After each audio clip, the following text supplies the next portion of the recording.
Hi, friends. Well, I guess this isn't really a podcast. I always say welcome to the Chronically Questioning podcast, but it's always just a video. I don't really upload anything on Anchor. Anyway, today I'm here with Grant. Grant, you already did a third day exit interview type thing already. Yep. But Grant's like very, very smart. So I asked him if he wanted to come on, and we're going to discuss specifically end times theology. And we're obviously, what inspired this was something called Siege. It was in 2015, and it was something that Third Day did. And we're going to go through it. This is going to be two parts. The first part is what we're doing today, and then we'll do one more part. I don't know. We'll book it at some point. Yeah. So Siege was basically, you said it was on a Sunday night. Yes. Yeah.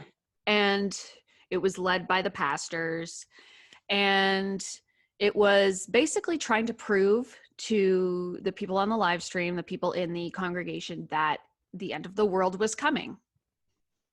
Yeah. And it was directed at kids with a youth focus, from what I understand. What else do you remember about it? It was really like they typically had like youth services on Sunday night, usually once a month, historically. Okay. So Siege, believe it or not, was also the name of the youth band at that time too. So really, they had this focus. Third Day for a long time has this focus, and I think they still do, a real militant focus in the sense that they have this idea that they're part of the army of God and that kind of thing, and so Siege is like them fighting against the powers of darkness by telling the truth, kind of thing. So with that, before we start, we've been discussing this at length, and I thought it was a brilliant realization, but like now that I think about it, other people have also broken this down in terms of fear, indoctrination, and whatnot. So we decided to split it up into three parts. So the first part that we're going to stop and speak about is basically what we kind of figured was them instilling fear in the congregation and how they did it. So that's our first focus. So with that. So even the world is watching for an apocalyptic event.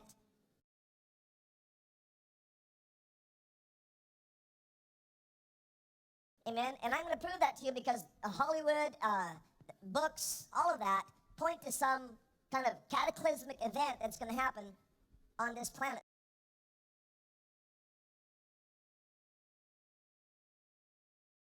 There's documentaries that is the world going to end? Is California going to, in Vancouver, going to fall into the ocean? And we can go on and on. People are afraid to fly. That once used to fly all the time.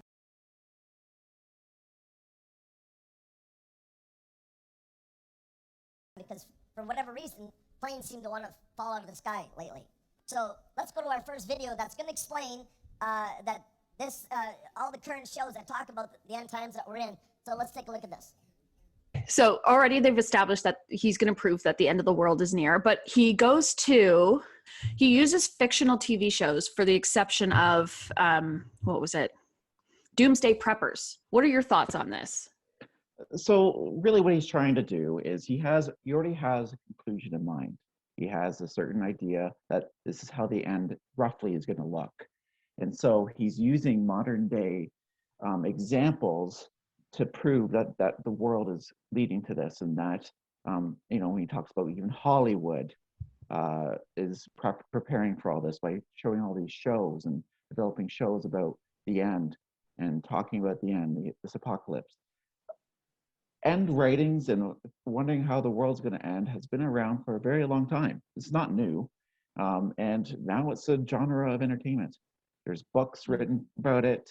Obviously, we just talked about some TV shows that are about it. We saw some too. So that's something that's just people find it entertaining and people want to watch it. So Hollywood produces because there's demand to watch it. Now, he likes to say that's because, there's something spiritual behind that drive for people wanting to consume that. Quite honestly, that's, again, a confirmation bias because he already has conclusion in mind of what's going to happen. So anything that lines up or remotely lines up with what he thinks is going to happen is confirmation to him that what I believe is true. And the one little thing he started out with there in that statement too was they'll have a form of godliness kind of statement, and that they're not good for you. You need to stay away from them. Form of godliness. Amen? But denying its power. And then it says, and from such people turn away. In other words, they're harmful to you. Pull your finger out your ass. So that's saying anyone who does not believe like he believes, you shouldn't listen to. Right? So that's a very dangerous way of thinking too. Yeah. So after all that, they show the video clips of the 100, the leftovers, Doomsday Preppers, The Walking Dead. He uses that as proof. When I just watched that, it struck fear into me. So already he's established a kind of, well, it's attention grabbing. Mm-hmm. It scares you. So already these people, I'm assuming, and you were there so you can confirm or not, are operating in an elevated state of awareness and anxiety. I mean, you said that you were questioning and rolling your eyes about a lot of stuff that was being said. At that time I was already like, my mind was already on the way out at that point. So during that thing, I'm like, oh my goodness, where are you going with this? Yeah. But do you remember people in the audience being like, oh, and what do you remember? So really, like that kind of preaching and talking was very commonplace there. And just to kind of branch it out, just even outside of Third Day, it's very commonplace in those kinds of churches too, right? Those conversations about the end and the end times and what's going to happen, and got to watch the times and seasons, which they take from the Bible too. So that's something that gets talked about a lot. Okay. So some people are like, yeah, that's it. Yeah, we gotta be on guard. But then when you're a youth, you're starting to question yourself, right? Now, if you grew up in a church and that kind of church environment, you're told these kinds of things. You're told about the rapture. You're told about the end for a very long time. Yeah. And so, but now you're a teenager, you're starting to question. But then you hear this kind of service, and it's then directed and designed for you. It puts that fear back into you to make you not want to do things that maybe teenagers want to do. Maybe go for a party, maybe have romantic relationships in that kind of way. Friends who don't go to church or aren't Christian. Yeah, and it's also, exactly. And so it also helps them, even to sort of stand against what their friends might be saying or what the schools are saying, right? It gives them reason to, maybe they should not venture out and start asking those kinds of questions that might contradict their faith. Yeah. Okay. So next he moves on to this BBC clip. Can you hear the phone ringing? I can. I'm sorry. He goes to this BBC clip of, I think it's in Germany or Sweden, some Nordic country. It might have been Denmark too. I don't know. One Denmark. of those. Some Nordic country. They put a microchip in people, and I'm going to play it. Just a little clip of it. So these people have access to things like smartphones, certain areas of the office, and it's pretty cool. And when I first thought of it, I said to you over the phone the other day, I was like, that is kind of weird. And you're like, well, we put chips in our animals. And I was like, yeah. Because I was thinking more along the lines of, well, what about radiation? Would this do anything to your body? And you're like, well, we do it to our dogs. And I was like, that's true. So I'm going to play that right now. People who work here can be chipped to gain entry to the building and various services. I've just been chipped myself. It's not a painless process, but it doesn't last too long, not too difficult. Minor surgical procedure, which basically involves a little chip the size of, I suppose, of a grain of rice being inserted under your skin, and you can then go off and have it programmed and then do various things inside the building. Let's go and have a look.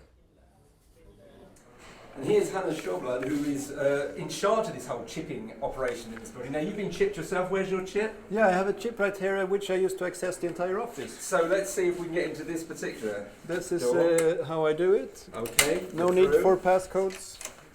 And we're in. So, what else can you use this for? Is it just for gaining entry to doors? Because that would seem a fairly simple thing.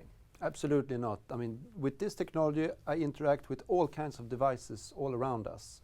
It can be normally my smartphone. I unlock my smartphone, my computer, I unlock my bike, all kinds of things that are now part of the greater connected Internet of Things. But inside this building, you'll be able to do what else? What other thing will you be able to do? Oh, I open the front door, I open various office rooms, I open the copy machine so that I can log into it. So you can print just by putting your hand against the printer? Exactly. So it's instead of having some clumsy device in my pocket, I just put my hand on the reader. If we help show people that this is really not that complicated, it's making our lives easier, I think people will actually welcome this tool to make their lives easier. And is there a sort of wider philosophy behind it? We are early adopters of this technology. We experiment with it, we learn it, how it works, because I think that there might be a day when the tax man or the big corporates will come to us and say, hey, try this chip, try this implant. And then we, the biohackers who understand this technology, we will be able to question their proposals. So I maybe this is what kind of led to the thinking of, oh my gosh, the chip's coming in the vaccine sort of thing. I don't know. But there's some weird, in my opinion, it's a weird focus on microchips.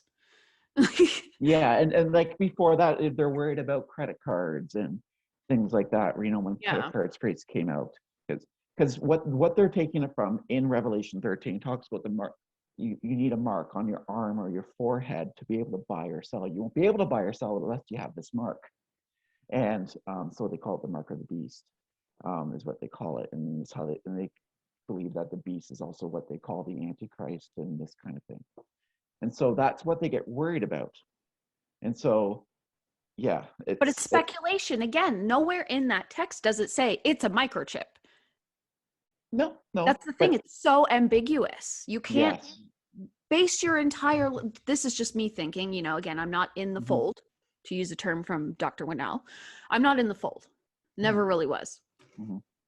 So I can't really argue about their logic in this sense. But to me, it just seems absurd to use a book that's so ambiguous and so contradictory as a way to live your life and essentially instilling fear in your life.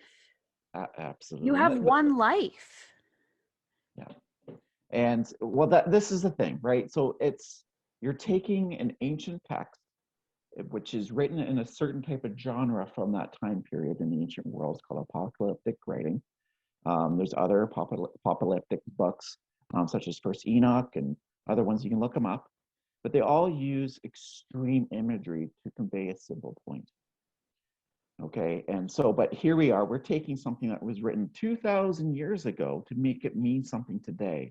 And so they take that extreme imagery as them trying to communicate something they don't know they didn't have words for 2,000 years ago, for something today.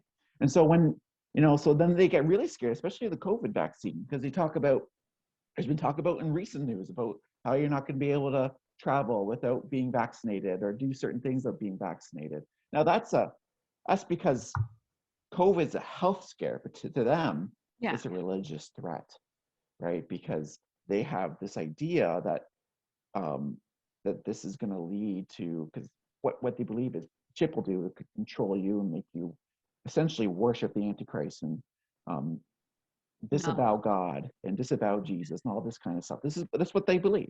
Yeah. And so that's why they're afraid, right? It's a lot of fear out of this. Yeah. Sure. And their lives are absorbed by this, culture, this super hyper charismatic culture. And it makes sense why their minds would completely go to that. So I'm trying to think. Then he goes to videos for more evidence, and it's scary because this is reality. This is no longer just fiction, like TV shows, like The Walking Dead. He goes to things like 9/11, the Ottawa shooting, I hadn't heard of this, the Charlie Hebdo, France. It was in France, right? Yep. And the Trans-Asia plane crash. And he ends that entire thing with the ISIS beheading photos before these people have been beheaded. And I'll just play the clip. We've always had plane crashes. But when's the last time you had as many planes coming out of the sky as we have recently, including the one that there's been no trace of whatsoever? Amen? And you can't almost get into an airplane now without thinking something. Amen? See this? That's only the beginning of what's been happening all around the world. Where does he get that idea, though? That's what I want to know. This is going to start happening all around the world. Where did you get that proof? Because I've seen other pastors say things like this, not just in Canada, in the obviously in the US, but, you know, say things like, this is just the beginning. Anytime they see something bad where it's persecution of Christians, it's like, this is the start. And I sit there and I'm thinking, is it though? What are your thoughts about that? Just first off. Well, we can go back a little bit. So when we start talking about all these world events, this particular brand of theology was first thought about in around the 1830s by a guy named John Nelson Darby, and it did not take off in church circles for a long time. It wasn't until perhaps around the First World War, then the Great Depression, the Second World War, where things got worse and worse, because that was part of the idea of this theology, that things are going to get worse and worse for other reasons. And they try to use some different Bible verses to make that make sense. And so there's a long history of looking at different world events and suggesting that this is the start of this is the start of that. So during the Cold War, this is the start of the end times, and just you can go down the list of different, you think of bad world events. There's a pastor somewhere in the world, multiple, saying this is the beginning of the end. Yeah. And that we need to start sharing our message. It becomes like a rallying cry. We need to start sharing a message to save people from this terrible, what they call a tribulation that's coming, right? So what the idea is that there's this terrible tribulation, but before the tribulation, for a lot of these people, there's different ways of looking at this for in this brand of theology, but that if they need to save as many people before the tribulation happens, but before the tribulation, there's a rapture, which is a word that's made up, not found in the Bible. And Francis even says this, and lots of people admit this, it's not even found in the Bible. It's a catching up, they say. And so they can essentially escape this terrible thing that's going to happen as this Antichrist figure person rises to power and gains control of the world. And then anyone who does believe during that time is going to die for their faith in some way or form. Okay. That makes me think of a TikTok I saw.